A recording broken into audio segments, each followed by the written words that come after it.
ഒരിക്കൽ യേശു എരിഹോവിൽ വന്നു. യേശുവിനെ പിടിച്ച് നിർത്തിയത് ഒരു പേരാ.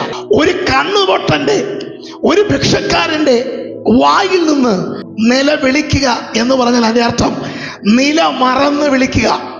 എന്താ ആ മനുഷ്യൻ വിളിച്ച്? പലരും അവനോട് പറഞ്ഞു കൊടുത്തു, നസ്രായനായ യേശു വന്നിട്ടുണ്ട്.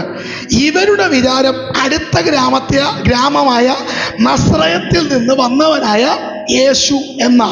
പക്ഷേ അകത്തു വെളിപ്പാട് പ്രാപിച്ചവൻ, അവൻ വായി തുറന്ന്, പുറം കണ്ണ് അന്ധനാണെങ്കിലും അകത്തു വെളിപ്പാട് പ്രാപിച്ചവൻ വിളിച്ചു പറയാൻ തുടങ്ങി, ദാവീദ് പുത്രാ. ആ പേര് വിളിച്ചപ്പോൾ ബൈബിൾ എഴുതിയിരിക്കുന്നു, യേശു നിന്ന്. നീ ഇരിക്കുന്ന പട്ടണം, നീ ഇരിക്കുന്ന ഇടം, നീ ഇരിക്കുന്ന മണ്ണ് യെരിഹോ എന്ന പേര് കേൾക്കുമ്പോഴേ ശാപമാ. എന്നാൽ കർത്താവ് പറയുന്നു, ആ ശപിക്കപ്പെട്ട ഇടത്ത് ഇരുന്നു കൊണ്ട് നീ മറ്റൊരു പേര്, എന്താ പേര്?